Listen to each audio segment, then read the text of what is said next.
Bom, gente, eu quero fazer uma reflexão com vocês de algo que desde a palavra de abertura está no meu coração. A dificuldade que nós estamos enfrentando de nos relacionar com o nosso semelhante. O desafio que estamos tendo para manter relacionamentos longos, sadios, salutares. Então eu quero fazer uma reflexão com vocês, pois um dos grandes alertas bíblicos dos últimos tempos seria o esfriamento do amor. Eu quero conversar com vocês rapidinho de algumas coisas que eu acho que vale a pena. Esse culto é mais curtinho, no outro eu vou poder falar um pouquinho mais. Mas coloca para mim, o nosso computador está meio lerdinho, mas vamos lá. Mateus 24, 12. Mateus, capítulo 24, verso 12. Depois vamos a 2 Timóteo, capítulo 3, verso 1. E por multiplicar-se a iniquidade, o amor se esfriará de quase todos. Você pode ler, por favor?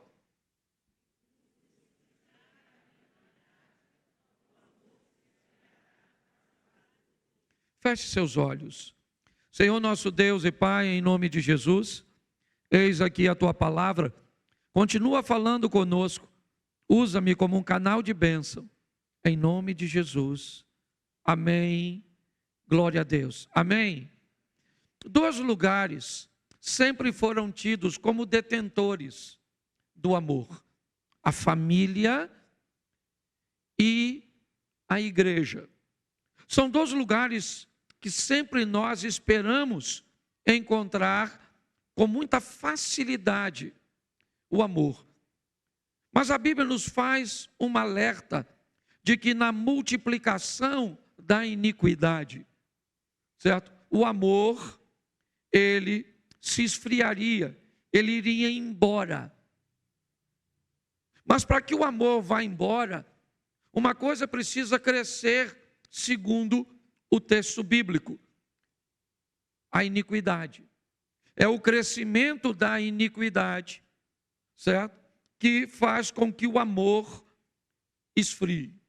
Ou seja, às vezes a gente se depara com algumas palavras que não são rotineiras, que não são comuns, nossa, e passamos despercebido, mas provavelmente se eu perguntasse ao pé da letra para a maioria de vocês o significado de iniquidade, talvez muitas pessoas não conseguissem responder.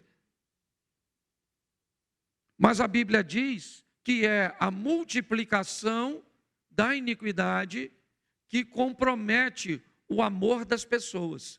Se eu não sei o que é iniquidade, eu fico desprotegido, até para que eu me defenda dessa tal iniquidade, que sequer muitas vezes eu sei o que significa.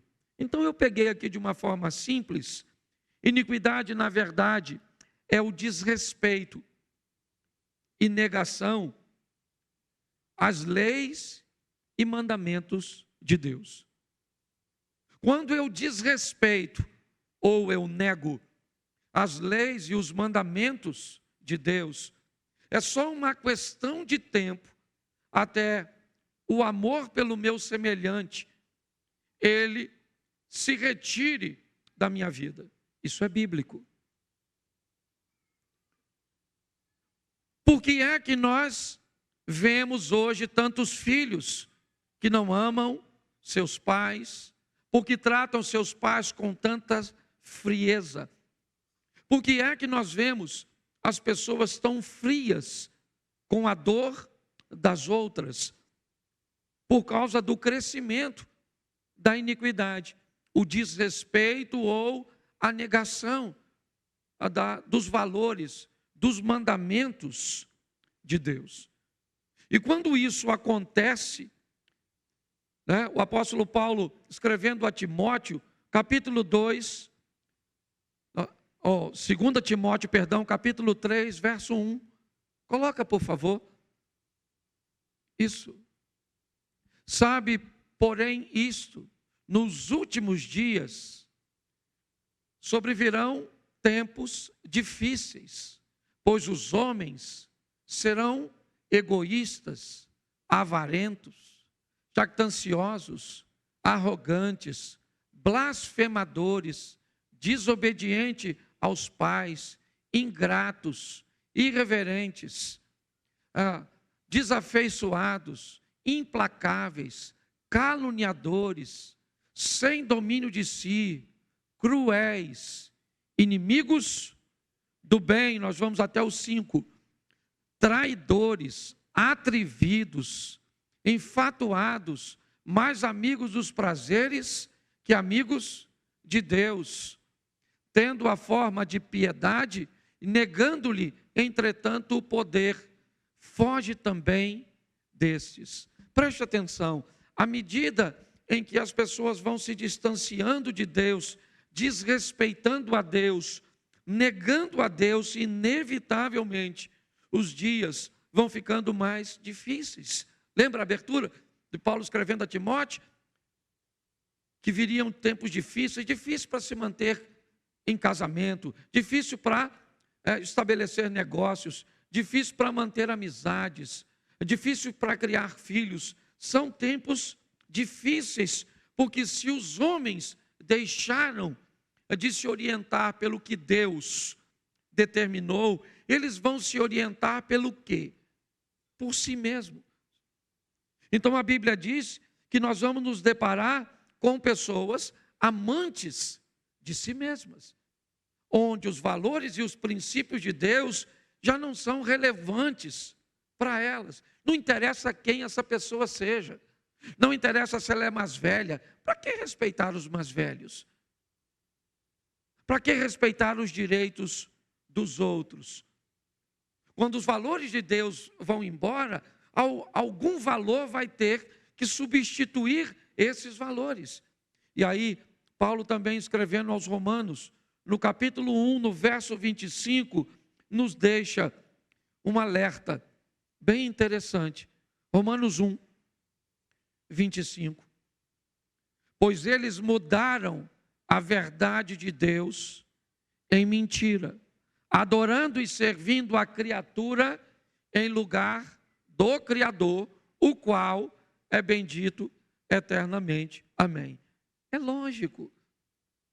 Olha o que o texto está dizendo. Os homens amantes de si mesmo pegam as verdades de Deus, certo?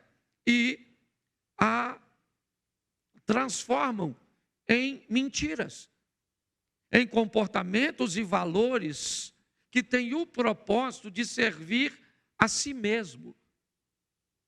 Então a palavra de Deus, a Bíblia, ela não pode ser mais ultrapassada apenas por aquele que nega. Ela precisa ser ultrapassada ou rejeitada, certo? Por todos. Então o pecado ele se torna tão entranhado na vida de determinadas pessoas que elas não se contentam mais apenas em pecar. Elas se sentem incomodadas com todos aqueles que não têm a mesma prática que elas. Então esse tem sido um grande desafio. A Bíblia nos alertando que no esfriamento do amor, pelo aumento da negação, certo? A negação se tornou a tal ponto que a Bíblia se tornou um livro extremamente desconfortável para algumas pessoas, a ponto dessas pessoas desejarem remover da Bíblia textos cujos quais elas não querem cumprir.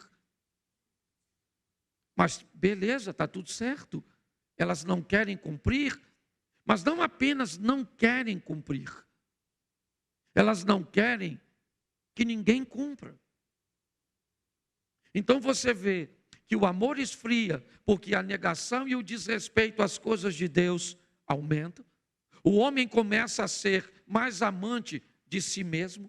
Vimos todos os adjetivos colocados sobre eles, mas faço questão de ler novamente. Os homens amantes de si mesmo tornam-se avarentos, presunçosos, soberbos, blasfêmios, desobedientes a pais e mães, ingratos, profanos, sem afeto natural, irreconciliáveis, caluniadores, intemperantes, cruéis, sem amor para com os bons, traidores, obstinados, orgulhosos, mais amigos, certo, dos deleites do que amigos de Deus. Preste atenção.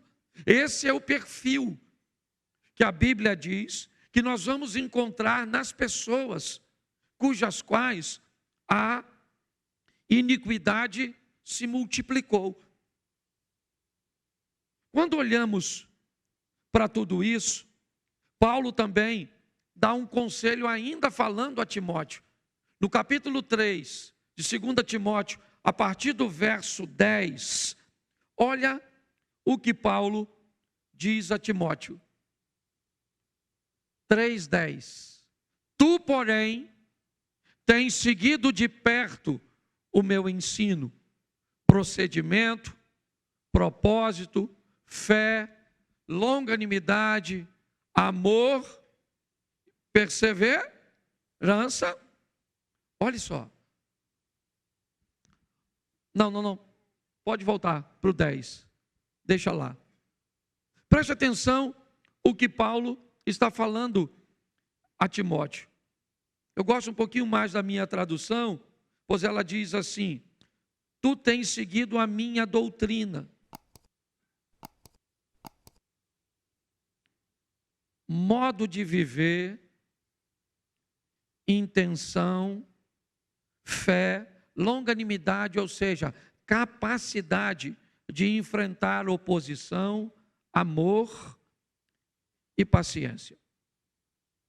Paulo faz uma lista de 7 coisas que Timóteo estava sendo orientado. Primeiro, a doutrina. Depois, a maneira, a conduta, o modo de viver. Segundo, a intenção que estava por trás desse modo de vida. Mais importante de como se vive é por que se vive. Qual é a intenção que está por detrás de suas ações? É isso que ele está dizendo. A fé, a capacidade de resistir ou de enfrentar as oposições, algo que principalmente a nossa adolescência, juventude tem muita dificuldade. É muito difícil para eles ir para o ambiente estudantil e chegar lá, lidar com uma oposição tão forte, tão ferrenha, certo? Quer por material didático, quer pelo corpo docente, pelos professores, quer pelos amigos de trabalho, de escola, certo? Há um nível de oposição, às vezes, é tão grande que a capacidade dessa geração nova, eles não têm resistência o suficiente. E note que me parece que esse é um problema mais antigo do que a gente possa imaginar. Ainda no verso 3, volta no 7, por favor. Eu não sei com que tradução vocês estão aí, mas pode deixar assim, pode deixar. Que aprendem sempre e jamais podem chegar ao conhecimento da verdade. É aqui que eu quero começar a pregar. Aprendem sempre, mas não conseguem chegar ao conhecimento da verdade. Estão sempre ouvindo as mesmas coisas, ditas por pessoas diferentes, com vocabulários diferentes, de forma diferente. No mês aqui, no mínimo, você ouve 4, 5 pessoas passando por este púlpito, conversando com você, tendo um propósito, certo? De deixar uma mensagem. Ou seja, eles aprendem, mas eles não conseguem chegar ao conhecimento. a transformar esse aprendizado num comportamento, num modo de vida, numa intenção correta, numa fé bem fundamentada, numa resistência à oposição firme, no amor ao próximo e num poder ou num nível alto de paciência. Então me veio à mente a parábola do semeador. Uma parábola ensinada por Jesus para dizer para um orador quantos tipos de pessoas provavelmente estarão diante dele e quais serão o resultado delas. Essas cadeiras são presas, mas eu precisava pelo menos de 4 cadeiras aqui em cima. Coloca para mim aqui rapidinho. Tira ela aí, por favor. É só uma presilha.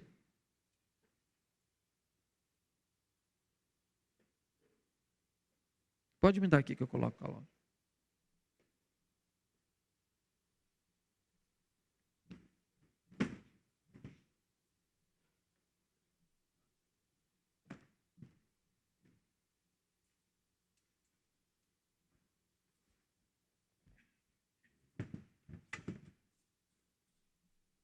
Eu não vou colocar ninguém sentado, não. Mas eu quero que você imagine que as pessoas que vão ouvir você falar, segundo Jesus, ela pertence a 4 grupos. Isso dá 25% para cada uma delas. E nós vamos dar uma olhada rapidinho na parábola do semeador. E talvez você entenda, porque muitas pessoas se comportam como se comportam na sua casa, na sua vizinhança e até mesmo dentro da igreja que você frequenta, seja aqui ou seja em outro lugar. Coloque alguém que você consegue enxergar com um comportamento cujo qual eu vou traçar sentado nessas cadeiras. Marcos, capítulo 4, verso de número 3. A parábola do semeador é narrada em 2 evangelhos, tá certo? Mas nós vamos dar uma olhadinha primeiro no evangelho de Marcos, capítulo 4, verso 3. Ouvi, eis que saiu o semeador a semear. E ao semear, uma parte caiu à beira do caminho, e vieram as aves e a comeram. Outra caiu em solo rochoso, onde a terra era pouca, e logo nasceu, visto não ser profunda a terra. Saindo, porém, o sol a queimou, e porque não tinha raiz, secou-se. A outra parte caiu entre os espinhos, e os espinhos cresceram, e a sufocaram, e não deu fruto. Outra, enfim, caiu em terra e deu fruto, caiu em boa terra e deu fruto, e vingou e cresceu, produzindo a 30, a 60 e a 100 por 1. Preste atenção. Segundo a explicação que nós vamos ver um pouquinho mais à frente, a semente desse semeador é a palavra de Deus. A terra dessa passagem é o coração, a mente do ser humano, do indivíduo que vai receber. Nós temos aqui, a primeira cadeira, que vai representar o solo à beira do caminho. Ele é compactado, certo? E este solo compactado à beira do caminho das pessoas que sentam na primeira cadeira, eles vão enfrentar como opositores as aves. Elas serão os inimigos desse primeiro grupo. A segunda, ela vai cair num solo que tem pedras. E então nós vamos ter aqui a representação das pedras. E neste solo a oposição é o sol. A terceira cadeira vai representar as pessoas que vão receber a semente em meio aos espinhos. E então elas vão enfrentar um nível de pressão tão grande, certo? que elas vão ficar improdutivas. E na quarta cadeira, nós vamos ter a terra boa. E com ela nós vamos lidar com a produtividade. Tá certo? Agora, Jesus vai fazer o seguinte, a partir do verso 14, Marcos, ainda no capítulo 3, no verso 14. Vai para lá, por favor. O semeador semeia a palavra. Onde? Nos 3 solos. Vamos lá? São estes o da beira do caminho, onde a palavra é semeada. E enquanto a ouvem, logo vem Satanás e tira a palavra semeada neles. Preste atenção. Talvez isso não fique muito claro em Marcos, mas vai ficar bem claro em Mateus. Coloca Mateus, capítulo 13, verso 18, e vamos entender o que vai acontecer com a turma dessa cadeira.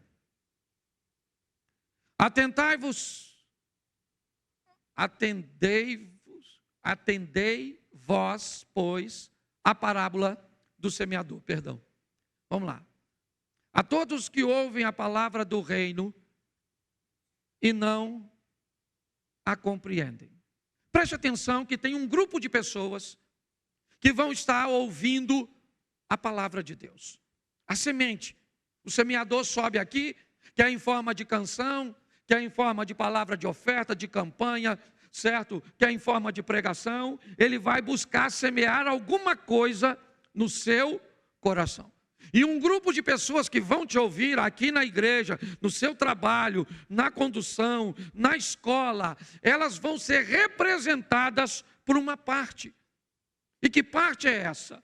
Na narrativa de Mateus, as pessoas que não vão conseguirem entender. Elas vão te ouvir, mas elas não vão entender o que você está dizendo. Preste atenção. Eu não sei nem se Satanás precisaria, certo? Remover algo que sequer eles conseguiram entender.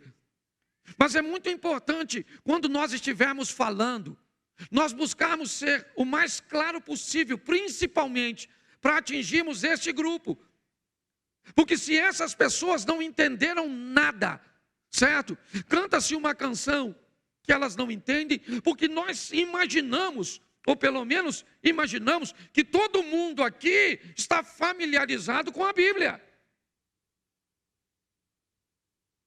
Certo? Nós estamos imaginando que todo mundo cantaria muito bem, caia fogo do céu e queima esse.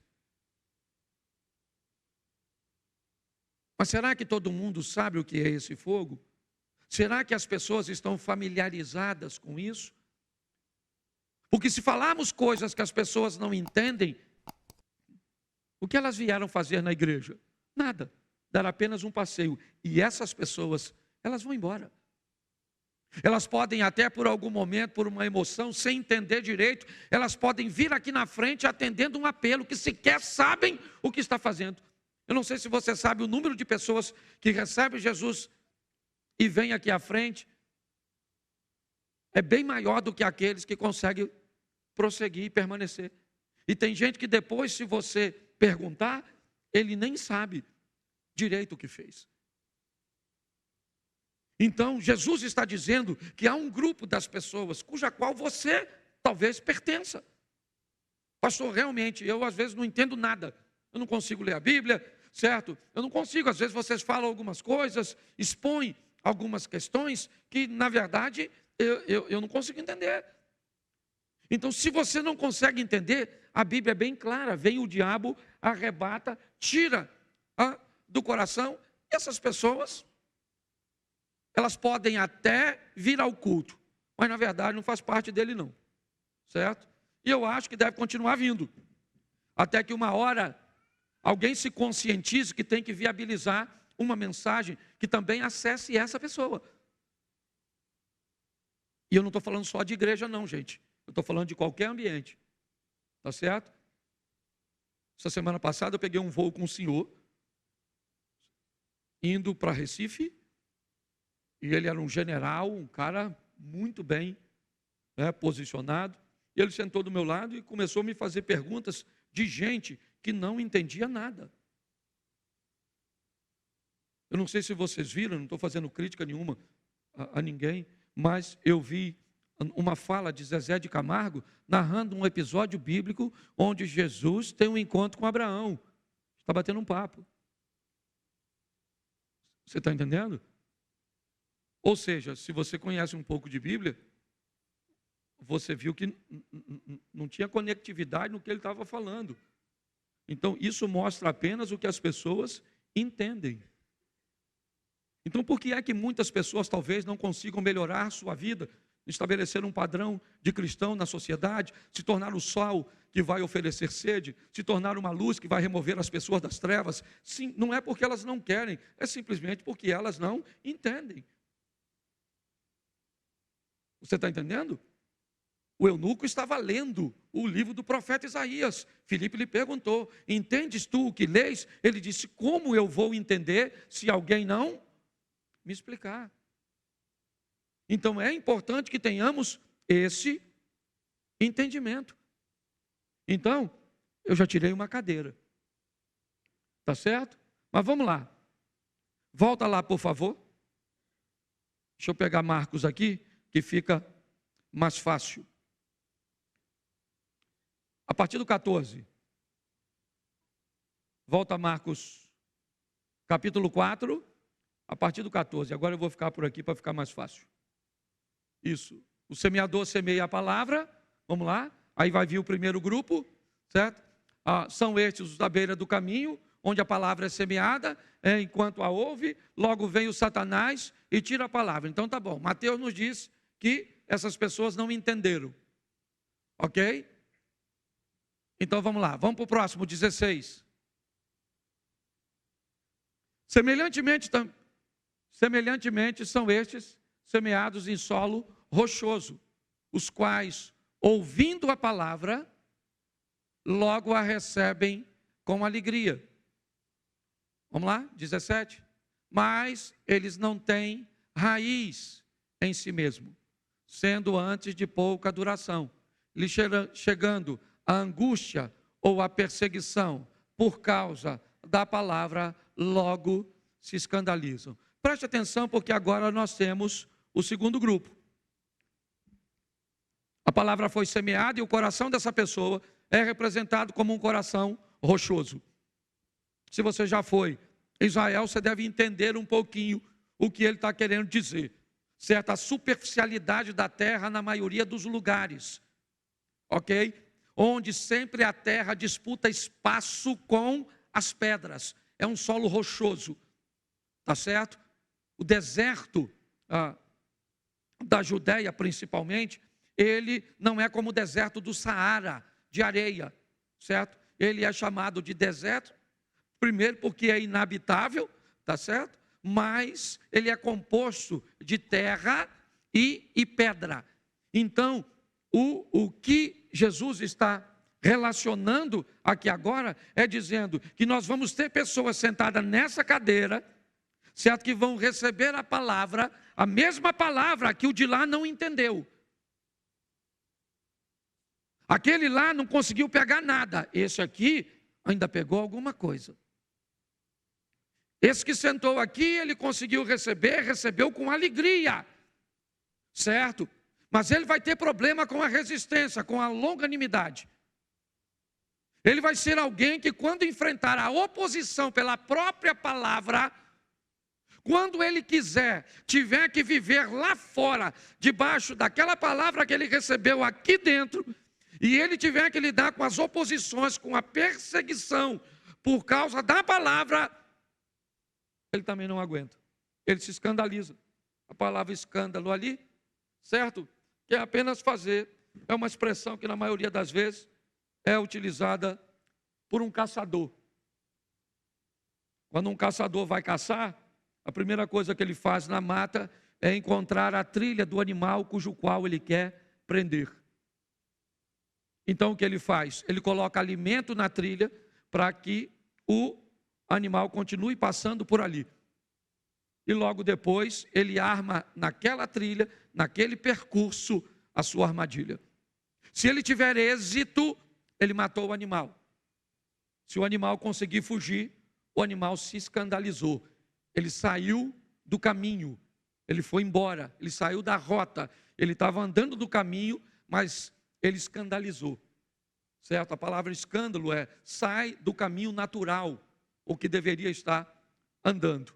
E é isso que a palavra está nos ensinando. Nós vamos ter um grupo de pessoas que vêm para a igreja e que amam receber a palavra.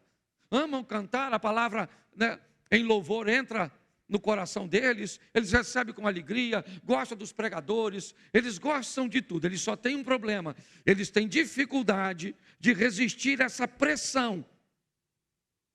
Quando eles recebem a pressão, a angústia e a perseguição por causa da palavra, eles não conseguem, e aí eles não conseguem.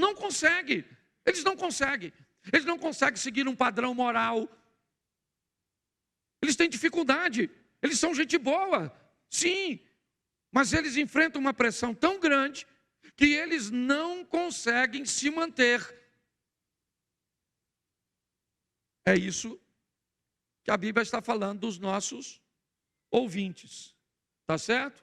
Talvez aqueles dois aqui frequentem a igreja com uma certa regularidade, com uma certa satisfação. Alguns não sabem nem o que veio fazer depois de um culto. Se você perguntar o que pregou, ele não está nem aí, ele está mexendo no celular, ele está nem aí, já que ele não entende, ele se distrai, tá certo? Ele vai se distrair, ele não consegue entender.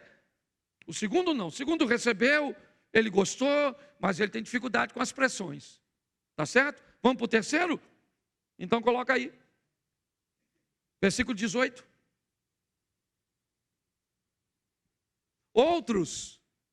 Os outros, os semeados entre os espinhos, são os que ouvem a palavra, vamos lá, mas os cuidados do mundo, a fascinação da riqueza e as demais ambições, concorrendo, sufocam a palavra, ficando ela infrutífera. Bom, eu vou deixar esse aqui ainda, porque esse aqui ele não sai da igreja, ele só não produz. Esse aqui normalmente ele não vai desviar, tá certo? Ele só vai dividir a atenção dele. Ele não é alguém produtivo. Ele é alguém que vem à igreja, certo? Ele gosta, ele recebe, ele entende, está tudo certinho. Ele só tem problema, certo? Por quê? Porque o nível de entrega, certo? Lembra quando o Eduardo veio aqui falando de oferta? É o nível de entrega, ok? É o seu nível de entrega. O quanto você pertence a Deus, não é o quanto você sabe dele. Nicodemos sabia muito mais sobre Deus do que Pedro. Pode ter certeza disso. Certo? Muito mais. Mas o nível de entrega de Pedro para Deus era muito maior do que o de Nicodemos. Então, se você puder ter as duas coisas, é muito legal. Agora, se você tiver que optar em uma das duas, eu vou, apesar de que uma não. Como é que você vai se entregar a alguém que você não sabe nada a respeito dele? É difícil. Mas o nível de entrega é que me encanta. Quem lembra aqui, mora nessa região há muito tempo, irmão Onofre? Alguém lembra dele? Isso, morava lá no Santo Antônio, certo? Ele, para ler a Bíblia, pedia a um de nós que íamos lá para ler. Eu não sei se vocês lembram disso. Ele era analfabeto, ele não sabia ler, certo? E se soubesse era muito pouco. Não vou dizer que era analfabeto de tudo, que eu também não tinha tanta intimidade.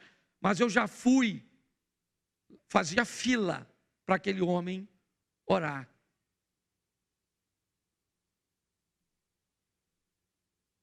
A proximidade daquele homem era algo sensacional. Sensacional. Extraordinário. Ele sabia muito pouco, mas o nível de entrega era muito alto. Nos espinhos, o que acontece? A semente não morre, ela só não produz. E há uma sentença por uma árvore improdutiva na Bíblia. Ela será cortada e lançada no fogo. É isso. É muito importante nós entendermos isso. Porque parece, não, mas eu estou aqui. Então tá certo, você é o cara da cadeira de cá. Tá bom. E eu entendo todas as suas necessidades, todas as suas ambições, todas as suas preocupações, todas as contas que você tem para pagar. Eu entendo tudo isso, Sua fé só vai precisar aumentar um pouquinho mais, certo? Para que através da sua fé você entenda que o Deus que você serve é o Todo-Poderoso que provê todas as coisas. Das mais simples às mais. Eu levantei esses dias de manhã e na minha sala tem um sofá marfim. Devia ter, para não errar, pelo menos uns 200 cupins no meu sofá. Estava pretinho de cupim. Eu apavorado de que aquilo passasse para outra coisa, para outro lugar. O que é que eu fiz? Peguei o sofá, puxei para fora e já deixei lá fora. Já estava caindo aquele pozinho. E eu pensei, eu preciso de uma dedetizadora. Conhece alguma aqui em Xerém? Que pudesse me indicar? Se você é de Xerém? Pois é, eu também não conheço não. Dedetizadora. E eu falei, sabe aquela coisa que você fala, você que é meio religioso? Jesus! Onde eu vou arrumar uma dedetizadora? E peguei meu carro e fui lá tomar um café, brother. Cheguei lá, um cara sentou, falei, ei, pastor, tudo bem? Falei, tudo bem. Gosto muito do senhor. Nunca tinha visto o cara. Ele falou, eu estou por aqui, não gosto do futebol aí, mas eu sou lá. Eu acho que ele é de Mesquita, uma coisa assim. Eu falei, tá legal. Vou te dar o meu cartão. Quando ele me deu o cartão, era da dedetizadora. Eu não sei se você lembra disso, Reinaldo. Certo? Deve ter umas 3 semanas, mais ou menos. Eu falei, mano, é dedetizadora. É negócio de cupim em si. Ele falou, especialidade de matar cupim, está na época do cupim, o cupim faz assim, o cupim perdeu azar, me contou a história do cupim toda. Eu falei com ele, mas deixa eu te falar uma coisa, eu acabei de botar o meu sofá do lado de fora precisando de um dedetizador. Você vai lá em casa agora. Ele falou, vou, mas me passou o orçamento, certo? Já encontrei com ele outras vezes lá.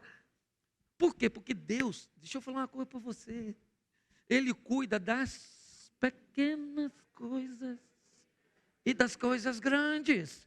Amém? Eu estou te contando coisa que para você pode não ser nada, mas onde eu arrumo uma dedetizadora? Certo? Eu estava precisando.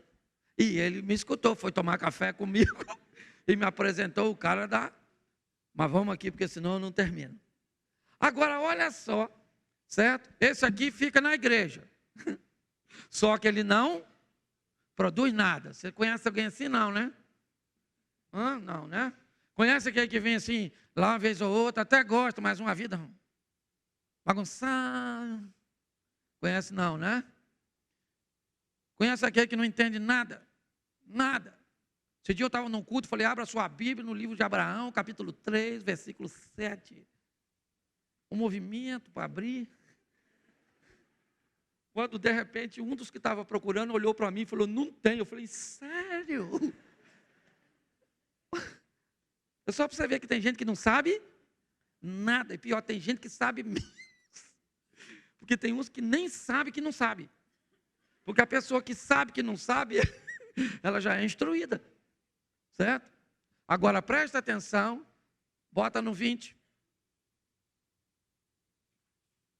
Os que foram semeados em terra são aqueles que ouvem a palavra e a frutificando a 30 e a 100 por 1, de acordo com a capacidade, certo?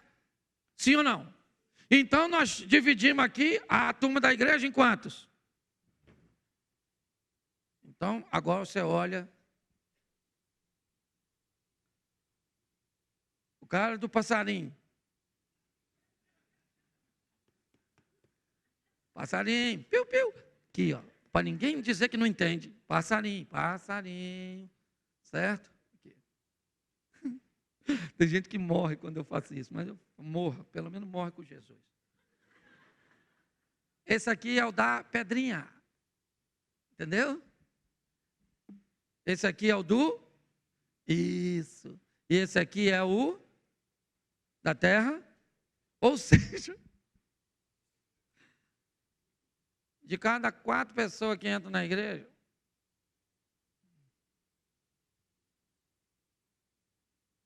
uma está legal, para 4 lascada. Aí eu estava perguntando, Jesus, o que a gente faz?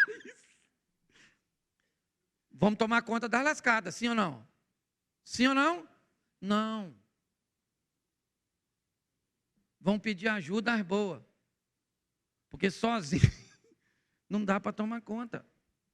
Mas você precisa descobrir quem você é. Sabe qual é o problema? Quantos aqui vieram de outra igreja? Levanta a mão. Pode levantar a mão aí, em nome de Jesus Cristo Nazareno. Olha aí, quase todo mundo. Quem aqui se converteu aqui? Levanta a mão. Então você que não levantou a mão, deixa eu tentar de novo. É a turma da cadeira aqui, dessa aqui. É a turma dessa cadeira aqui, não é possível. Presta atenção. Nós temos, e esse é o meu grande desafio, gente, é achar esses 25 dos 100, vamos pegar 100 pessoas, certo? 25, onde eu estou, quem sou eu, certo? Segundo grupo, se me perseguir eu nego. Terceiro grupo, eu estou atrás é de La Plata. Você está entendendo? Estou querendo a benção. Tem campanha aí para ficar rico? Uma casa no céu e 3 na terra. Isso aí. Você está rindo, mas é sério. Então, pelo menos a gente precisa saber quem nós somos. Sabe, não estou aqui fazendo nenhuma crítica, não. Estou tentando fazer você olhar para você. Certo? Não é olhar para os outros, não. É você olhar para você. E descobrir quem você é. Por quê? Porque Jesus está voltando. A maneira cuja qual... gente, eu não sei se você já ouviu isso. Eu vou falar, eu sei que estão gravando isso. E estão transmitindo. Então vai ficar registrado. Porque tem gente que pode provar. Jesus anda aparecendo no Egito. Para muçulmanos. Aparecendo. Aparecendo, não é conversa fiada, não. Esse ano agora, eu vou lá, na igreja do Lixão, do Samed. Você consegue entender? Jesus está voltando. E nós temos que tomar uma providência, primeiro, para fazer o evangelho chegar ao cara que não entende. Certo? Segundo, para dar condições a essas pessoas aqui, de serem fortalecidas por aquele grupo da cadeira de lá, que é esse grupo aqui, esse aqui, que a gente tem que unir para nos ajudar a tomar conta dos 3, certo? Ajudar a tirar os espinhos que sufocam aqui, entendendo a importância das coisas e dos bens materiais, certo? Mas que o reino de Deus é maior do que tudo isso e o Deus que nós servimos provê todas as coisas, amém? Nos fazendo forte o suficiente para superarmos as perseguições da turma dessa cadeira aqui que não consegue se firmar, certo? E nos ajudando e nos dando estratégia para conversarmos e levarmos a palavra para esse grupo, porque segundo a palavra de Deus, Deus não quer que ninguém se perca. E somos nós que vamos trabalhar isso. Nós precisamos. Agora, como é que nós vamos fazer isso? Diminuindo a iniquidade. Parando de relativizar. Aí não tem essa história, mano. Não tem. Certo?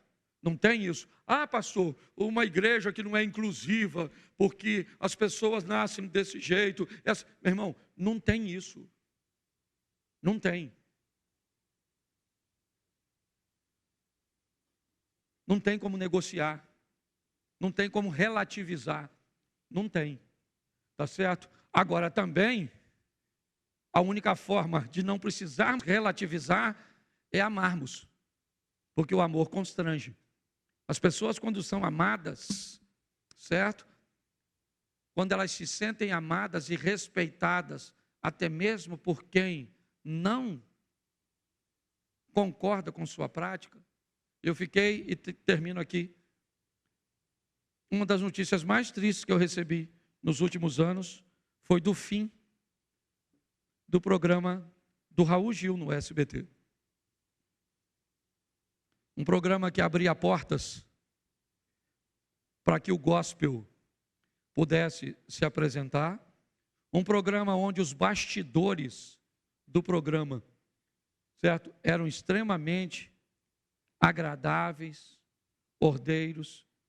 E um programa que me deu duas oportunidades.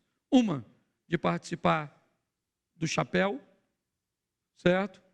E eu tive uma experiência bem legal, porque foi o único programa que um chapéu, ele ficou sem levantar, por causa da resposta que eu tinha dado, e ela seria muito complicada para eles, e aí eles não abriram o chapéu, mas eu pude, e também não vou dizer aqui o que tinha sido,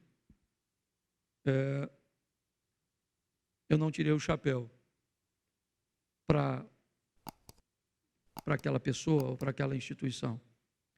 E o meu encontro com a Tami Miranda, a filha da Gretchen, certo? Que foi um encontro pautado na oração da igreja, que quem lembra sabe, eu pedi muita oração para estar lá, e que me mostrou o que o amor é capaz de fazer, com respeito. Então o mundo precisa ser alcançado. Que mundo, pastor? O seu. O seu precisa ser alcançado por você. O meu por mim. Eu não vou alcançar seu mundo. Eu não vou conseguir falar de Jesus para seu vizinho. Eu não vou conseguir falar de Jesus para sua amiga do trabalho, porque ela não pertence ao meu mundo.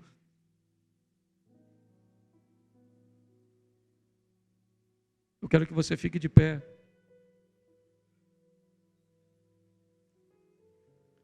E eu quero trazer de volta as 4 cadeiras para cá, porque é nossa função fazer com que o Evangelho chegue a todos. Sejam eles capazes de entender, sejam eles fragilizados pela pressão da perseguição, sufocados pelos interesses das coisas materiais. Mas se você sentou hoje nessa cadeira, se prepare para nos ajudar. Porque sozinho nós não temos como cuidar dos outros. Não se preocupe com a produtividade. Um a 30, outro a 60, outro a 100. Se você quer se tornar mais produtivo, lembra, a produtividade e a entrega na parábola dos talentos é por capacitação. Capacite-se.